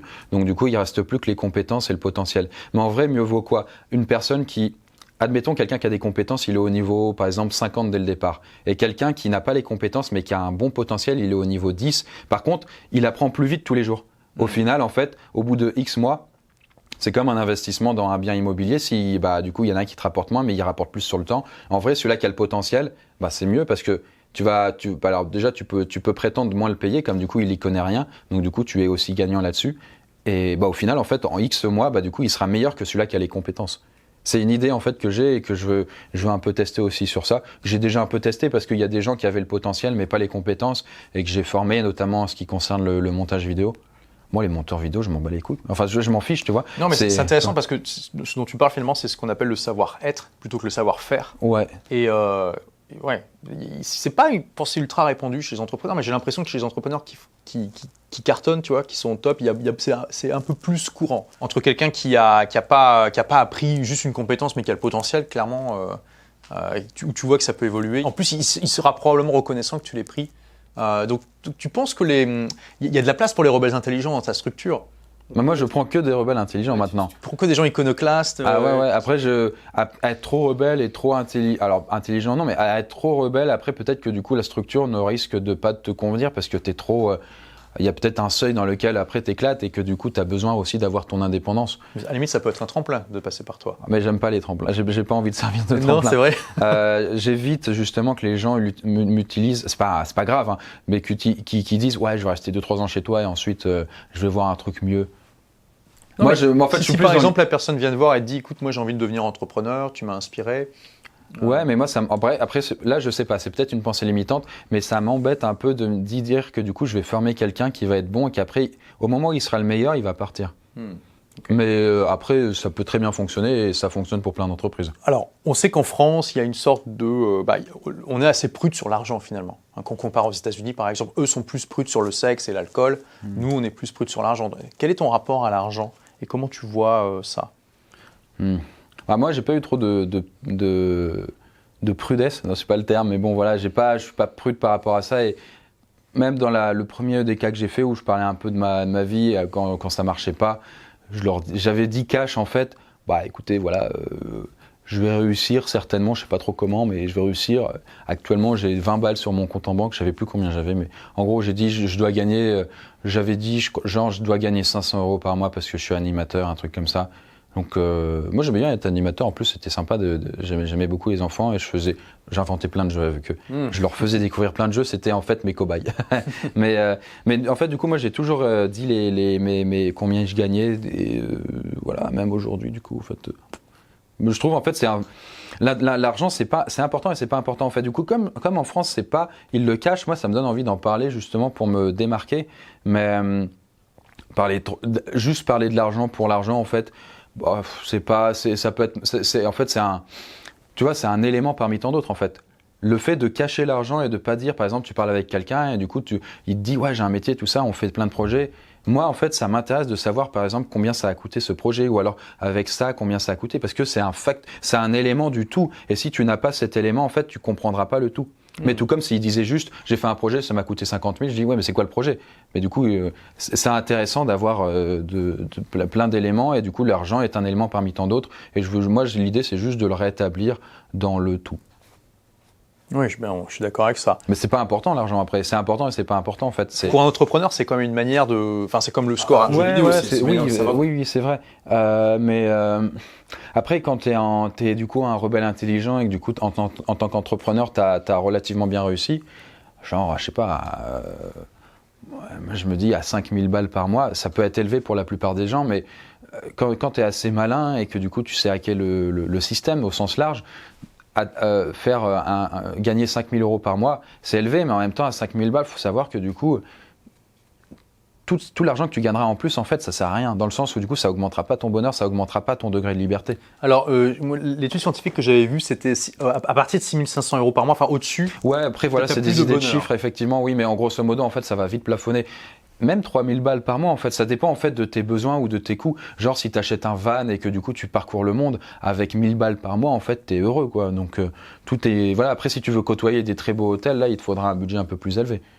Donc là, tu as 5000 par mois en salaire à peu près Non, non, franchement, moi, j'ai peu de besoins personnels et je dois être plus proche de 1000, 2000. Ah oui 1000 ou 2000, mais en vrai, après, c'est différent parce que quand j'ai besoin d'un truc, bah, ça passe par la société. Et du Absolument. coup, en fait, c'est biaisé. Donc, je veux faire un voyage, bah, du coup, il y a toujours un lien avec YouTube. Donc, du coup, je paye pas le billet de train ou alors tu vois, en fait, il y a plein de trucs qui font que. Oui, tu as un train de vie supérieur. Oui, en fait, du coup, j'ai pas besoin de me soucier de ça, en fait. Mais ça, c'est une démarche de rebelle intelligent et c'est une chose que beaucoup de gens qui n'ont pas d'entreprise ne comprennent pas, c'est qu'il y a énormément de choses qui peuvent passer par l'entreprise. Alors, il faut faire attention à ne pas faire de la business sociale. Non, mais sans abuser, évidemment. Voilà, mais du coup, généralement, il y a beaucoup de choses que tu peux justifier oui, et qui ont un sens. Voilà. Et c'est intéressant de passer par l'entreprise parce que dans ce cas-là, en fait, déjà, vous allez pouvoir récupérer la TVA dans de nombreux cas, pas toujours, mais dans de nombreux cas. Et aussi, ça va passer en charge. Donc, ça veut dire que vous n'allez pas payer d'impôt sur les sociétés dessus. Mais c'est ça. Alors que quand tu es salarié, tes dépenses, tu ne peux pas les déduire de ton salaire. J'avais fait un petit calcul par rapport à ça. Et entre quelqu'un qui, admettons, il a une société où il se paye individuellement, genre tu veux t'acheter un appareil photo à 1000 €. Si tu payes ton appareil avec la société, eh bien, en gros, il te coûtera un tel montant et avec ton argent propre, il te coûterait quasiment 2 fois plus. En tout compris, c'est-à-dire tu retires la TVA, du coup l'impôt sur les sociétés, l'impôt sur le revenu et tout. En fait, tout compris, en gros, quand tu passes par ton propre argent propre, enfin voilà, bah du coup, ça te coûte à peu près 2 fois plus. Voilà, donc vous divisez les prix par 2 en gros pour savoir à peu près combien ça coûte réellement à l'entreprise. Et puis ça, du coup, c'est comme si à chaque fois que tu achètes un truc à 1000 €, c'est comme si tu t'étais donné un salaire de 2000, mais défiscalisé, quoi. Ouais, c'est ça, ouais, un peu. Ouais. Et donc, en termes de chiffre d'affaires, le Kunda, on en est où là Je pense entre à peu près autour des 50 000 par mois. 50 000 par mois, donc ça fait 600 000 par an.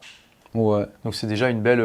À la louche, hein, j'ai pas les chiffres, mais ça doit être comme ça. Ouais. C'est déjà une belle réussite pour du YouTube game. Et donc, tu es déjà arrivé à un beau niveau de réussite. Voilà, tu es libre aujourd'hui, tu inspires des millions de personnes. Là, aujourd'hui, au moment où on parle, tu as 2,5 millions d'abonnés quand même. Donc, tu fais partie des gros YouTubeurs francophones. Hein. Tu gagnes bien ta vie.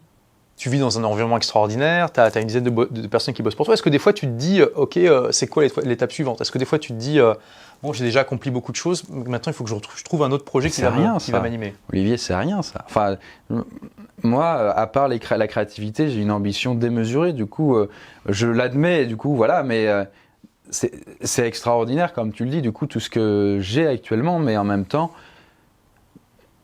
à titre personnel, en fait, je m'en fiche. J'ai besoin de peu, honnêtement, franchement. Et vivre dans un van, c'est un projet un peu que j'ai aussi, un peu loufoque, de pouvoir un peu faire un peu un kiff comme ça, avec très peu de trucs, un peu en mode minimaliste. Mais après, vis-à-vis de ma société, le Kundar et d'autres trucs que je veux créer, l'état actuel dans lequel on est, c'est comme si, du coup, on avait parlé à Elon Musk il y a 30 ans, quoi. Enfin, pour moi, c'est que dalle, quoi.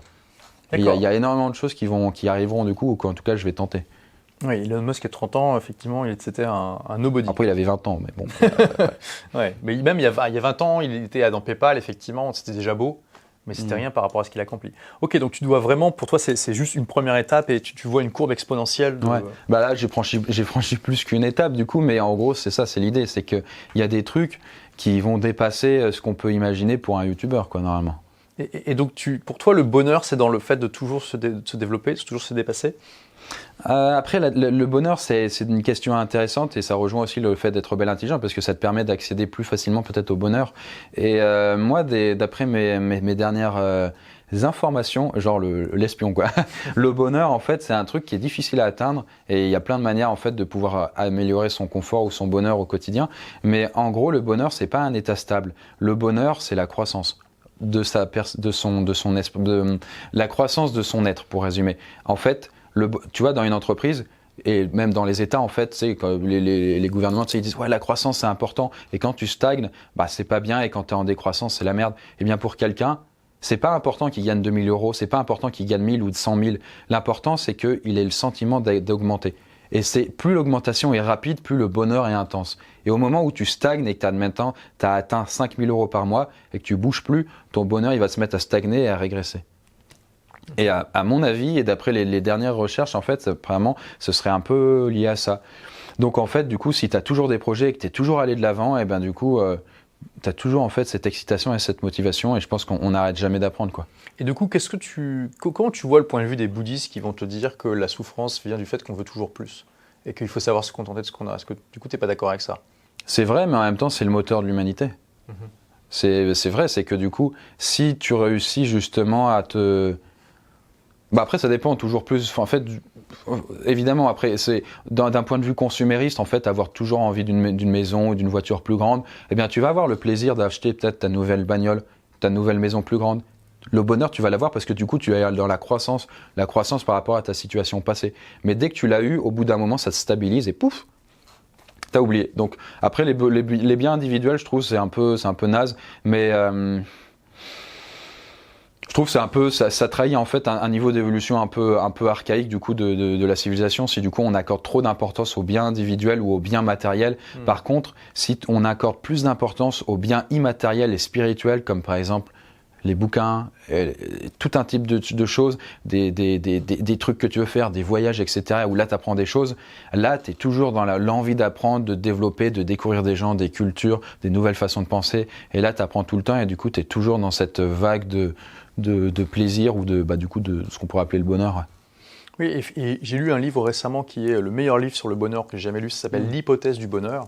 Et l'auteur, justement, étudie toutes les philosophies antiques, donc notamment le bouddhisme, mais aussi le stoïcisme et d'autres, et les étudier au regard de la science moderne. Et tu vois, il critique notamment les bouddhistes en disant qu'il allait un peu trop loin. Et moi, je crois beaucoup à la notion de cycle, c'est-à-dire que tu vas avoir des cycles où tu vas te booster à fond pour passer au niveau suivant, donc vous le désirez plus, et à un moment, tu vas te dire, ok, bah maintenant, je me repose un petit peu, je relâche un petit peu la pédale d'accélération, et je vais profiter de ce que j'ai semé un petit peu, puis tu en profites un peu, puis tu passes au niveau suivant. Mais toi, tu es plutôt toujours dans le fait de développer en permanence. Non, mais c'est vrai, cette histoire de cycle, c'est que du coup... Après, moi, j'ai une quand même très bonne résilience et j'assimile assez vite ce genre de choses. Donc, en fait, dès que j'ai atteint un palier supérieur, il y a un moment où je dis, ouais, c'est bon, mais ça dure pas longtemps. Et après, je suis encore à vouloir celui-là du dessus, tout ça. Donc, en fait, en vrai, il y a toujours ces trucs. En fait, ça fait un escalier, tac. À un moment, ça stabilise. Après, je repars sur un autre et ça augmente continuellement. Mais oui, il y a des moments un peu plus de vacances. Ouais. Mais c'est pas long. Et donc là, quel est ton grand projet ambitieux qui va te porter pour les mois, les années à venir? Il y en a plein. Est-ce qu'il y en a un en particulier qui te tient plus à cœur que les autres? Il y en a parmi les prochains, oui, mais j'en dirai pas plus. Ok, teasing. Mhm. Teasing, c'est comme pour le rêve, on verra plus tard. Ouais. Et donc pour terminer, est-ce que tu as 3 livres qui t'ont particulièrement impacté que tu recommanderais aux rebelles intelligents? Alors si pour les rebelles intelligents, parmi les derniers bouquins moi qui m'avaient plu, il y avait Sapiens, il y avait Le Principe de Lucifer dont j'ai un peu parlé durant cette interview. Mais c'est pas lié en fait au fait du coup de devenir indépendant ou alors de devenir rebelle. C'est vraiment des bouquins de sociologie, psychologie, anthropologie, on va dire, donc du coup qui apprennent plein de choses en fait sur la façon dont l'humanité fonctionne. Mais c'est des bouquins extraordinaires du coup, cela étant. Sapiens, ça peut vraiment t'ouvrir les yeux sur certains mécanismes effectivement. Ouais. Après de là à devenir plus malin que la moyenne des gens, je sais pas. Pour à quel système, ça je pourrais pas dire. Non, après sinon en vrai du coup des biographies ou des biographies en fait d'entrepreneurs. Il y en avait un notamment, c'était comment il s'appelait du coup, c'était l'entreprise du bonheur du mec qui avait fait Zappos, une entreprise de chaussures aux États-Unis. Oui, absolument. Ouais. Voilà, et après il y a des je les ai lus il y a un peu plus longtemps, du coup j'ai un peu moins ça en tête, mais par exemple la biographie de Steve Jobs qui était aussi hyper intéressante, celle de Bill Gates qui était extraordinaire. J'aime pas Microsoft, ça me fait chier. Mais du coup Bill Gates c'est quand même Bill Gates, c'est pas juste Microsoft et du coup elle était géniale. Et ça ouvre la voie, en fait, ça ouvre les yeux aussi sur une façon de fonctionner différemment. On voit, putain, les gars, ils sont forts et tout. Et du coup, ça te permet un peu de te débloquer, d'ouvrir ou de casser des pensées limitantes. Donc vraiment, les biographies, en plus, ça fait un peu roman, quoi, par essence. Comme du coup, on voit la vie de quelqu'un, mais en plus, c'est vrai. Et ça, je trouve ça génial. Les biographies, vraiment, pour débloquer des trucs, énorme. Bon, écoute, merci Chris, tu as partagé énormément de choses. Pour terminer, est-ce que tu as un conseil à partager à un rebelle intelligent? Là, je veux dire, les personnes qui nous regardent à la fin de cette interview, elles sont vraiment motivées, tu vois. C'est vrai, du coup, vous êtes... Il y a peut-être 25% des gens qui sont arrivés jusqu'au bout. Je dirais même 25 personnes. 25 personnes du coup. Donc les 25, vous êtes les... Voilà, vous êtes au top. Et donc, est-ce que tu aurais quelque chose à leur recommander, peut-être qu'ils te voient et se disent waouh, et qui sont au stade où tu étais quand tu savais pas trop quoi faire, mais ils ressentent cet appel, tu vois, de réussir autrement. Quel conseil tu pourrais leur donner? Je pense c'est pas évident parce qu'évidemment il y a plein de trucs, mais peut-être parmi les meilleures choses, ça va être du coup d'avoir un boulot et d'être ou alors d'être chômeur. What? non, pardon, non, un truc sérieux. Ça va être du coup de récupérer de la ressource, donc la ressource au sens large, ça veut dire du coup des bouquins. Du coup, si vous n'avez pas goût à la lecture, c'est honnêtement, si on n'a pas goût à la lecture, il faut apprendre à avoir goût à la lecture, hein, parce que du coup, on n'est ni rebelle ni intelligent si on n'a pas goût à la lecture en vrai. Hein. Et après, il y a écouter des livres audio. Hein. Avec Audible, par exemple, le machin d'Amazon, ça marche bien. Moi, j'en écoute aussi. Du coup, je fais d'autres trucs en même temps. Ça peut être l'occasion de te balader. Du coup, j'ai visité plein de lieux en écoutant des livres. Sapiens, je l'ai écouté en full audio. Ça durait 30 heures, mais c'était énorme. Tu vois, par exemple. Du coup, lisez ou écoutez des livres, mais pas des romans. Les romans, c'est bien, mais écoutez des trucs qui vont vous instruire, qui vont vous éveiller. Et après, du coup, restez pas que dans la théorie et appliquez au maximum. Trouvez une idée de business. Essayez éventuellement de vous faire coacher, peut-être à travers des formations, peut-être des choses plus concrètes. Mais du concret après, du coup, vraiment de passer à la pratique. Voilà, de toujours apprendre et clairement la lecture, ça en fait partie, ou en tout cas l'écoute de livres audio. Ouais. Il n'y a vraiment aucune excuse aujourd'hui pour pas se former avec ça. Surtout qu'en fait, il faut se dire que la lecture, comme finalement assez peu de la population va le pratiquer, et la lecture intelligente au sens où du coup, ça va être des bouquins de développement perso ou alors des trucs liés à ça, ou alors sur l'entrepreneuriat, tout ça. Finalement, il y a relativement peu de gens dans la population, sur 100 personnes, je sais pas combien il y en a, mais assez peu. Forcément, si vous faites ça, en fait, vous allez vous démarquer automatiquement de la masse des gens, quoi. Et donc, du coup, vous serez déjà un rebelle d'une certaine façon. Bah écoute, merci beaucoup Chris d'avoir partagé ça. Merci Olivier. Good five. Et voilà pour ce premier épisode de ce tout nouveau podcast, chers amis rebelles intelligents. C'est le premier, donc n'hésitez pas à me partager vos retours. Qu'est-ce que vous avez aimé dans cet épisode? Est-ce que vous avez aimé l'angle, les questions? Est-ce que vous voyez des choses à améliorer pour le prochain épisode? Et puis bien sûr, pour découvrir les prochains rebelles intelligents invités, tu peux tout simplement t'abonner à la chaîne YouTube ou suivre le podcast sur iTunes, Spotify, Deezer, etc., etc. Tu as le lien dans le texte qui accompagne le podcast ou la description de la vidéo YouTube. En termes de fréquence, je vais essayer de partir à la rencontre d'au moins un rebelle intelligent par mois. Alors il y a peut-être des moments où il se passera un peu plus d'un mois entre chaque interview. Mais voilà, je vais vraiment faire mon maximum pour que ce soit un rendez-vous régulier pour tous les rebelles intelligents parmi vous qui veulent être inspirés par l'exemple de personnes qui ont réussi à faire ce que vous voulez faire. Je vous dis à très vite pour le prochain épisode. En attendant, n'oubliez pas, soyez rebelles, soyez intelligents, faites partie des gens qui se bougent et puis comme le chat, sachez aussi vous reposer quand il le faut. Hein, c'est cool.